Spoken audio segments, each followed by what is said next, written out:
Alright, we'll try to do another video here real quick. This is of these SK 3-piece ratchet set. They're 90 tooth. These are made in Taiwan. They're being made by this Great Star Industrial. That is who owns SK Tools now, if you don't know. They come in this cardboard box with a little blow molded case on here.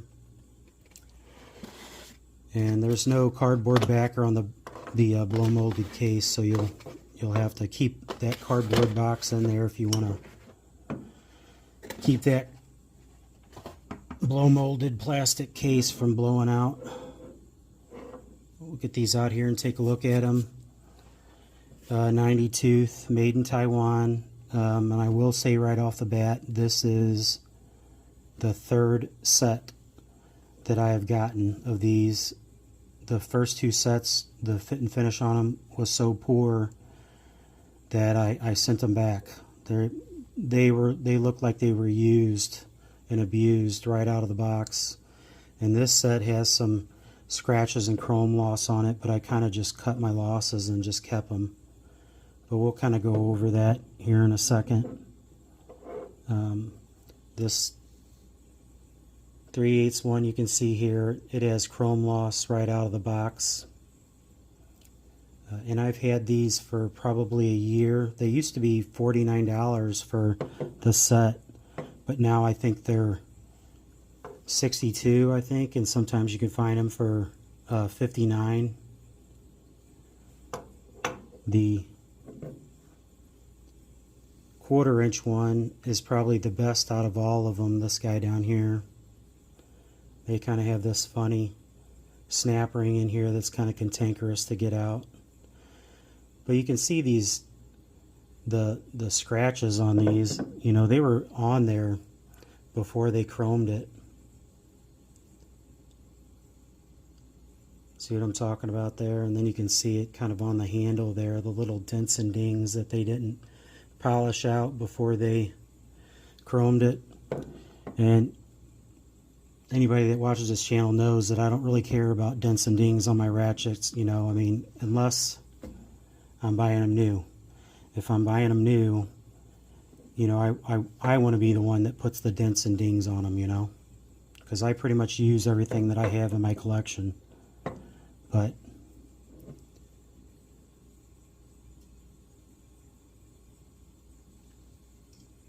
the 1/2-inch one isn't too terribly bad, but they have these little dents and dings around this hard edge here, and there's some chrome loss there on that guy, and a dent.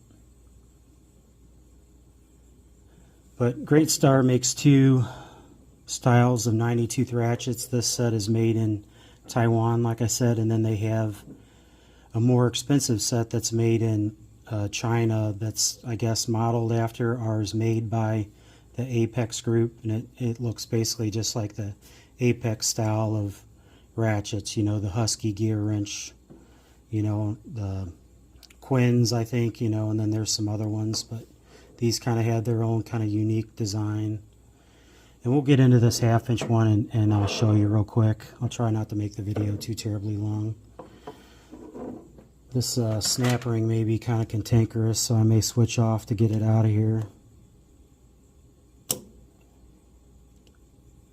It's a really thin snap ring, so the legs don't want to stay in there. Give me a second real quick. There we are. I got my offset snap rings out. Well, pliers will get it out with that guy. Just kind of finicky trying to get it out of there. It's a pretty thin snap ring on it as well. This back plate can only come out one way. You see this back plate shows a little milled notch in it, and that will fit down inside the ratchet first, so it has to go in back together just like this, otherwise it won't fit. These have a real unique kind of Paul detent plunger on them. They have a wave washer on here. You can see that wave washer is the bore on it's oversized for what it's piloting on there. The width of this thing is only like 312 wide, so it's only a little bit under 5/16 of an inch, so definitely not the normal 1/2 inch wide that you would normally see on a 1/2 inch drive. Excuse me. Slammed a coffee before I started this. But, you know, the machining on it looks really good. The crimping on the ball detent looks really good. Typical, you know, modern day Taiwan machining on it. Everything looks pretty good. Has a raised face that's going to sit into this counter bore, you know, to give you pretty good bearing support in there. And that detent plunger is already fell out. I'll pull that guy out of there and let you look at him. So it's got this H-beam style. We've seen this before in other ratchets. This one's really cantankerous to put back in because only about a 32nd of an inch of that leg fits down into the pawl before the anvil compresses it. Or I'm sorry, sits down into the switch before the pawl compresses it. So it's really cantankerous to put back in the ratchet body. There's no O-ring on the switch. There's no need taking it out. The spring is a fairly tall spring. It's bottomed out there, and there are some cutouts in that switch to try to keep that spring centered up in there, but it doesn't do a very good job of it. But we'll have to get the little needle nose to put these guys back in because this thing's so hard the pliers just kind of slide around on it.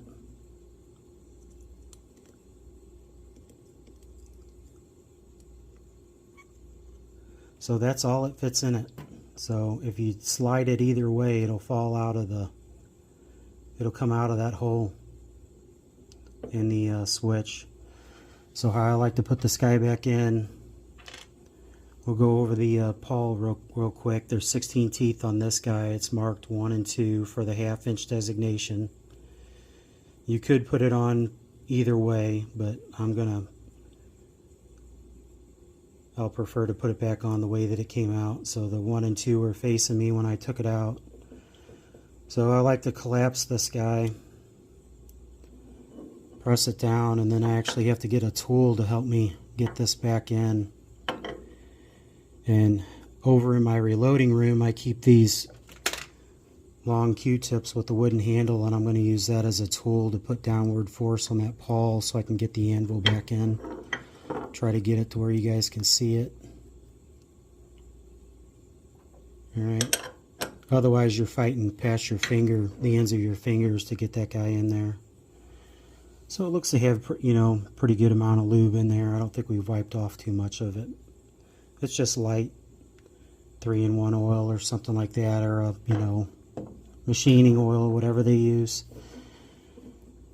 And like I said before, this is the side you want facing you. You want this part with that milled flat. Focus. You want that facing down. So it has to tuck in here first, like that, and then just drop it and it'll fall in. If you try to put it any other way, it won't go in. Alright, let's see if we can get it put back in with a straight set of pliers.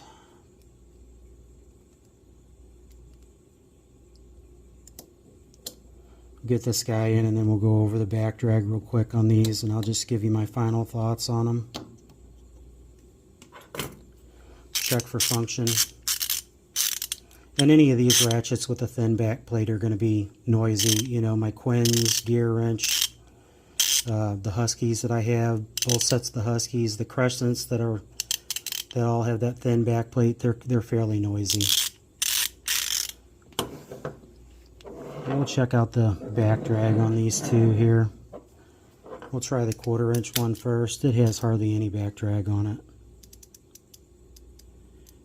You know, and the 1/4 inch is the only one that's been used so far.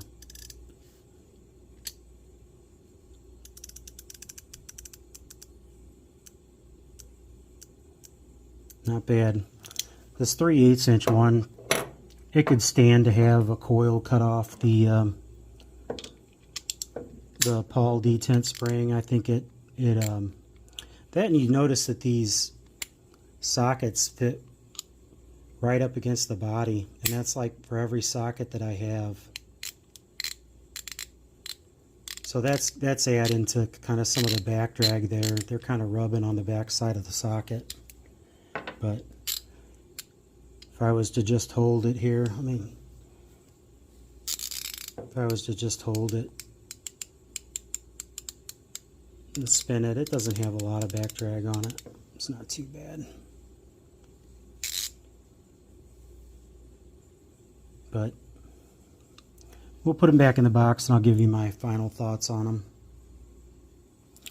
So final thoughts on them. I like the look of these, but I think if you're looking to get a set of ratchets to, for everyday use, I think I would probably stay away from these unless you absolutely just want to have this style of SK ratchet in your collection.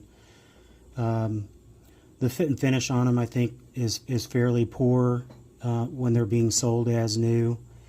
And there's other, the First Info set of ratchets that I did a while back. Those are much better fit and finish than these.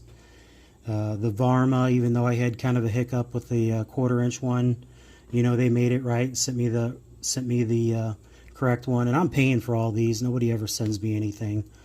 So I think the Varma set of ratchets is a better set of ratchets than these, and I think the First Info set of ratchets are better.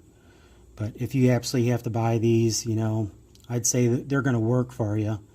It's just there's other ones out there that are going to work better for you. That's pretty much all I have on them. I doubt I'll ever get the Chinese manufactured 90-tooth set, just because they're $80, and I really don't want to spend $80 for a set of Chinese ratchets. There's a ton other Chinese ratchets that are out there for way less than that, that I'd buy before those. But if they ever come down, to around what these were, like I said, these were $49 when I bought them about a year ago. But now they're like, I think they're $62 for this set now, if I'm not mistaken. And sometimes you can get them at $52, I think, or $59. I'll have to go back on that. But they're significantly more than what I paid for them a year ago. But I don't think the quality justifies the cost on them right out of the box, But I figured I'd put them up here and let you guys take a look at them. I'm going to keep them in the collection, but I'll probably only ever use the 1/4 inch version of it.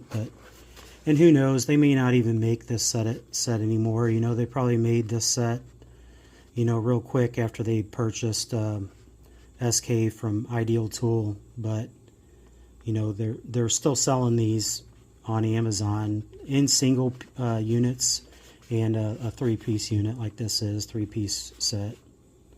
But there you go. Take care.